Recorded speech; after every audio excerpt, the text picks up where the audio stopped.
X-Men and the Avengers, Gamma Quest, Book 1, Lost and Found by Greg Cox.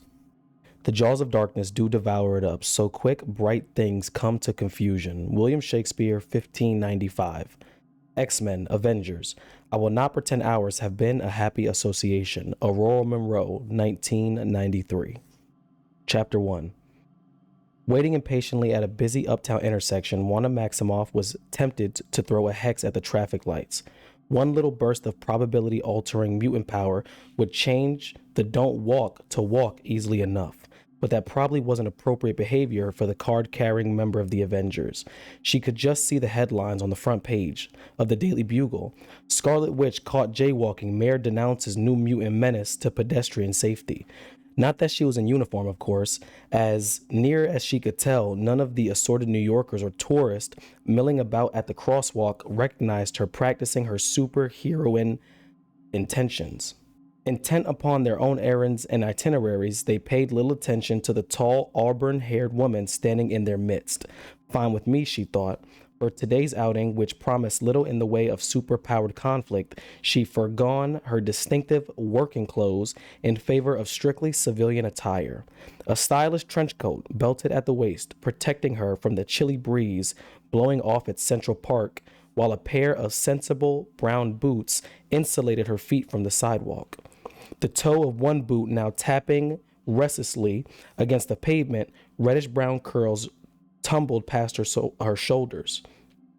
Large silver hoops hung beneath her ears, matching the bracelets that jangled around her wrists. That hastily thrown together ensemble was more than suitable for her purposes, although, to be honest, her scalp always felt somewhat naked without her high-pointed headdress she usually wears into battle. No melees today, Wanda reminded herself. As far as she was concerned, she was taking a personal day.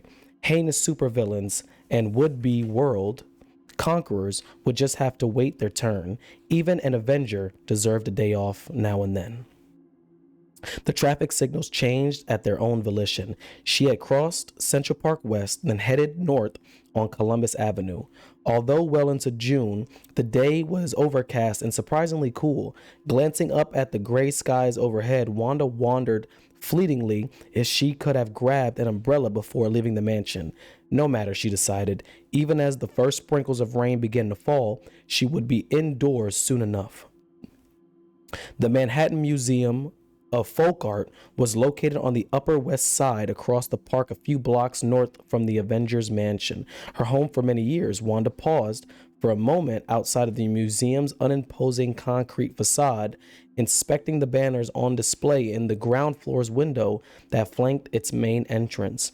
As advertised in the art section of the New York Times, the building was proudly hosting an exhibition titled Beyond Geppetto, a century of Eastern European puppetry. Just what I came for, she thought. The pelting raindrops and her own curiosity drove past a pair of glass doors into the lobby of the small museum, whose spare white walls and utilitarian design were presumably intended not to call upon away from the homespun art on display.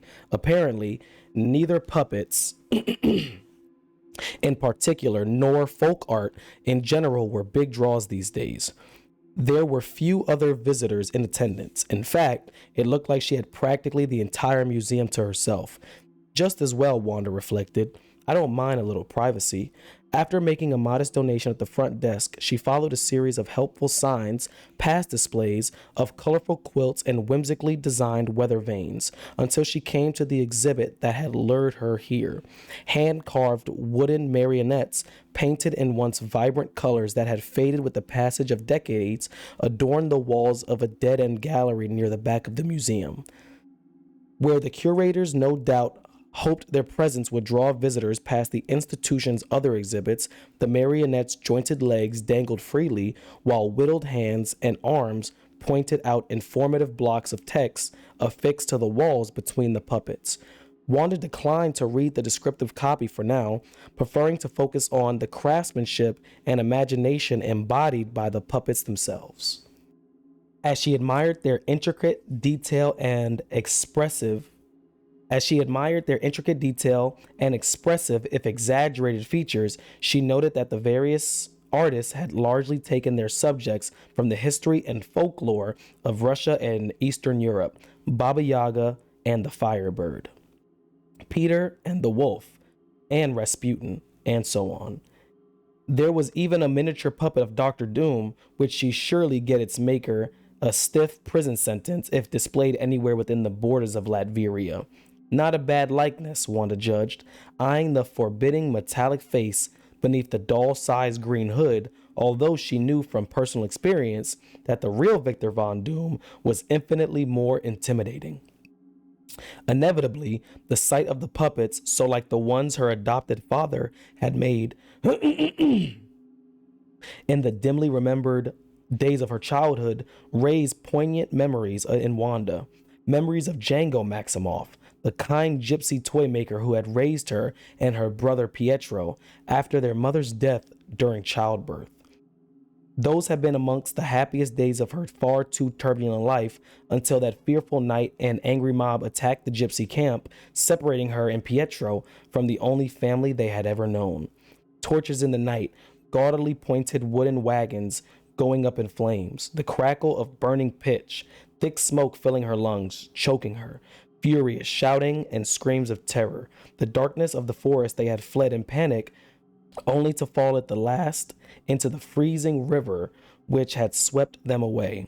Wanda shuddered involuntarily. For years, she had repressed her recollections of those days as her past slid into a morass of confusion and contradictions.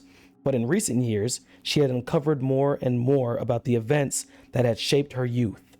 The memories had returned as well, sometimes springing forth from her unconscious mind, while with surprising force and clarity, gazing now upon the handcrafted figure of the wolf, its painted tongue hanging comically out of the side of its toothy jaws. It seemed to her that she could practically smell the smoke of the campfire, hear the horses whinnying and the tambourines jingling as she sat upon her now dead papa's knee. Her mind in the past, her body in the present, she reached out to touch the wolf upon the wall. Was it just her imagination, or was the wolf looking back at her, a feral gleam in its hungry, hand-painted eyes? Her fingertips hovered just out of reach of the hinged wooden jaws.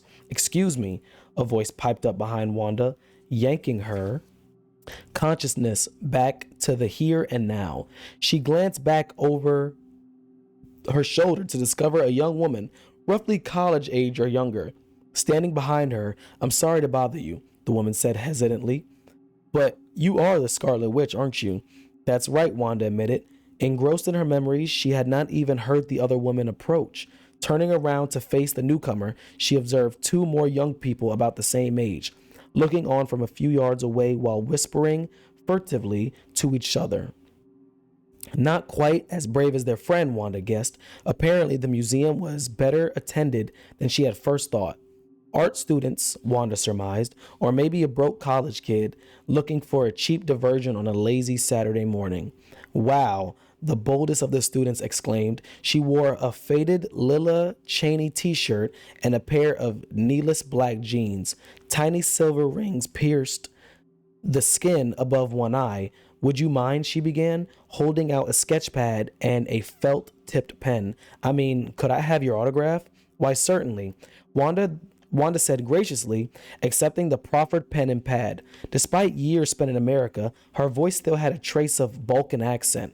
"To whom shall I address it?" "Janine," the fan answered, wide-eyed. Wanda greeted the interruption with good humor. She realized that as an Avenger, she was definitely a public figure. Sometimes she wondered if, at the onset of her colorful career, she should have assumed a mask and a secret identity like Tony Stark and Steve Rogers and some of her other colleagues. No, she decided that once again her life had been complex enough without adding the difficulties of a dual identity to the mix. "To Janine," she wrote, "with best wishes, the Scarlet Witch." She had learned long ago that the autograph's seekers preferred the somewhat exotic alias to her legal signature. All a part of good public relations, she mused. Captain America would surely approve. She handed back the pen and writing implement even as, out of the corner of her eye, she thought that she spotted a shadow moving on the adjacent wall. "What's that?" she wondered. but when she looked to the side, all she saw were the Rasputin and Baba Yaga puppets hanging as lifelessly as they had before. But wait, hadn't the scaly chicken legs dancing beneath the witch's mobile hut had been positioned slightly differently the last time she had looked at them? Wanda tried to remember. Thanks, Janine enthused, eagerly exclaiming her prize and shooting a triumphant grin at two lurking cohorts. Her jubilant eyes devoured the inscription. This is so great. I've been a fan of yours for like forever. Even when you were one of the good guys. Even before you were one of the good guys. Ouch, Wanda thought. Even though her beaming fan clearly means well, the longtime heroine could have done without the reminder of her dubious days of the charter members of the Brotherhood of Evil. So much have happened to her since the distant nights around the gypsy campfire. Many hard-won victories to be proud of, true, but also too much tragedy and heartache. Perhaps I was never meant to be happy, she thought ruefully, but to defend the happiness of ordinary people like this girl. Then, without warning, the excitement of Janine's eyes turned to shock and fear. Her face went pale and her mouth fell open, while behind the young woman, her two friends looked frightened as well. One of them screamed and dropped an armful of textbooks, his panicky shout echoing through the hushed atmosphere of the museum. A severe overreaction to my notorious past, Wanda wondered momentarily, or something altogether. She had spun around just in time to see the puppets leaping impossibly from the wall, using their tiny legs to propel themselves straight at Wanda, attacking her. Closest to her, the wooden wolf lunged for her throat. Her reflexes, trained for years of hand-to-hand combat against everything from the Norse god to the lunatic legion, she battered the fanged marionette away from the back of her head, sending it skittering across the floor several yards away. But she could not stop its companion puppet, who carved in the Kubrick image of Peter, the child huntsman, from landing heavily upon her shoulder and grabbing into her reddish brown tresses. The Peter puppet yanked her hair across her face, obscuring her vision while he tugged on its roots. "Run," Wanda shouted to Janine and the other students. Suddenly, the museum was no place for civilians. She clutched at Peter, who was now straddling her neck piggyback style, choking Wanda with her own hair, until she managed to pry him off her shoulders at the cost of two miniature handfuls of hair. Disregarding the auburn curls, he snagged one of her silver earrings, ripping it from the tender lobe.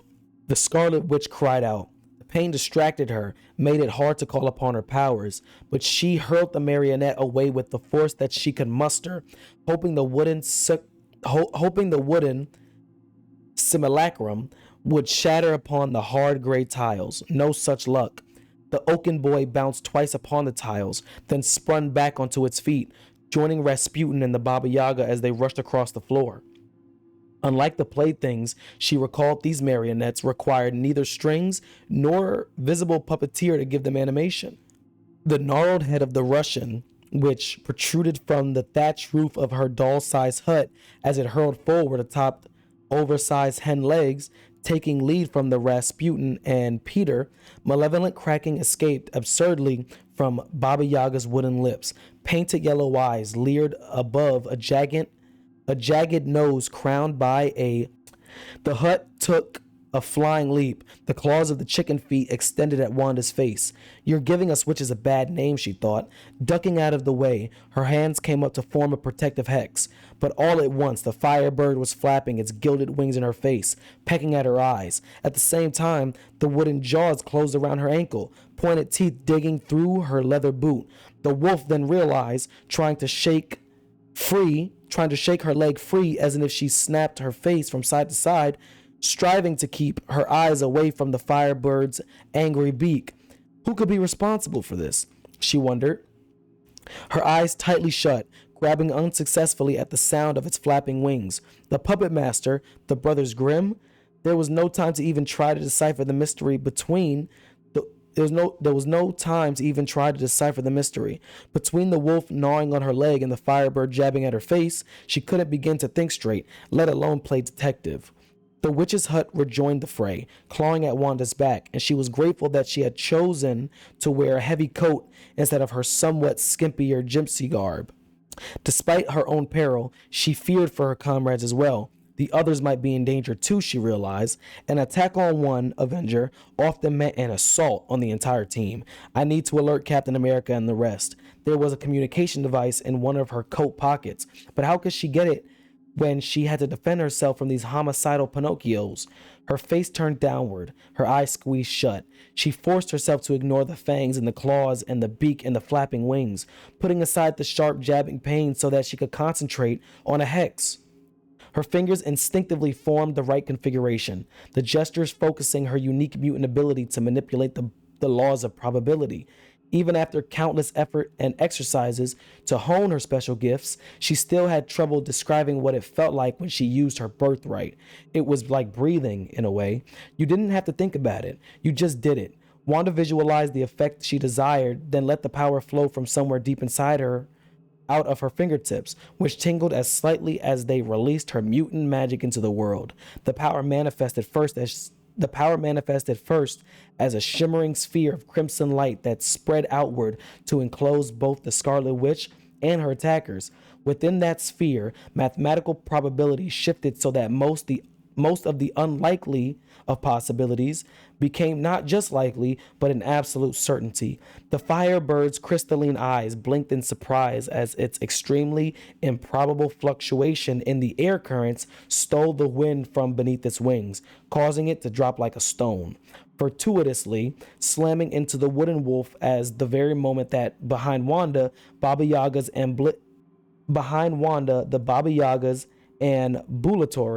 ambulatory hut lost its balance and toppled forward. Her foot at least freed from the jaws of the wolf, the Scarlet Witch deftly evaded the falling marionette so that it landed in a heap upon its fellow puppets. The odds that 3 such happy accidents would combine to rid Wanda of her attackers simultaneously were ridiculously small, of course, except within the radius of her hex sphere.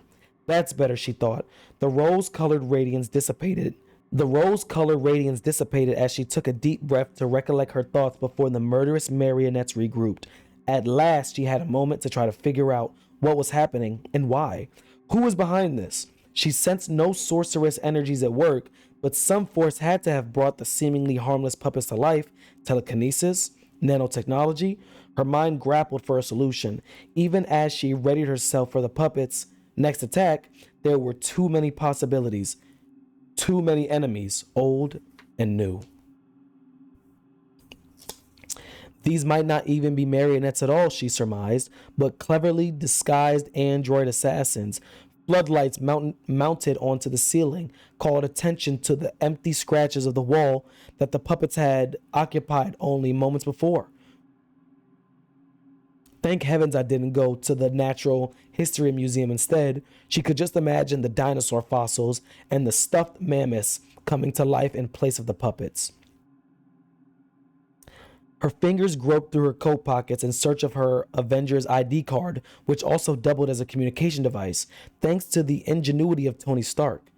If she hurried, she could still alert the team before the puppets came at her again. Manicured nails, painted in her trademark shade of red, tapped against the laminated surface of the card, and she had just started to draw out of her pocket when she heard someone else call out. She had just started to draw out of the pocket when she heard someone call out in alarm. "Help me, please, keep them away from me." The Scarlet Witch glanced over her shoulder where her cape usually was and saw Janine cornered by puppet replicas of Rasputin and Ivan the Terrible. Blast, Wanda thought. The starstruck fan must have stayed behind to watch the heroine in action. Now Rasputin and Ivan, brandishing miniature daggers, had backed the college student up against a glass display on the opposite side of the gallery. Wanda wasn't sure what frightened the poor girl more, the puppet's hostile intent and weapons, or the fact that they were alive at all. Just to complicate matters, a security guard whom Wanda had seen posted in the lobby earlier came running around the corner only to an abrupt halt at the bizarre sight that greeted him. Pistol in hand, he froze, uncertain of what to do.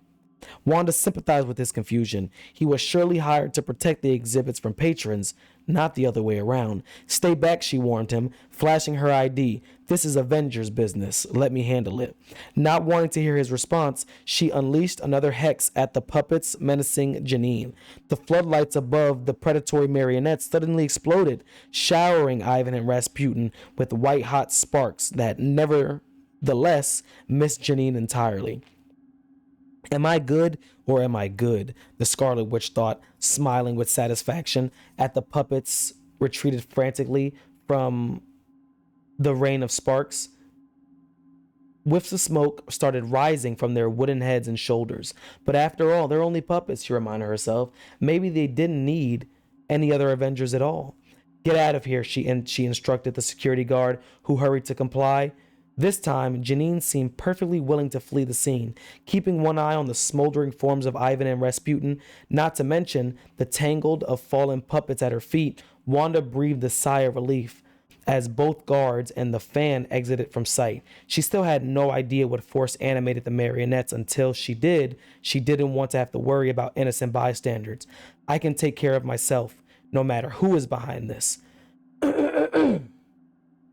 Ordinary humans are different. An overwhelming blast of concussive force striking her at the base of her neck shattered her confidence and sent her reeling forward. Gray institutional tiles seemed to rush her face as darkness encroached on the periphery of her vision. Casting the stark white walls into shadow, her ID card slipped from her fingers. Of course, she recalled the night before she blacked out. Of course, she recalled right before she blacked out that blast doom puppet. End of chapter 1. The X-Men and the Avengers, Gamma Quest.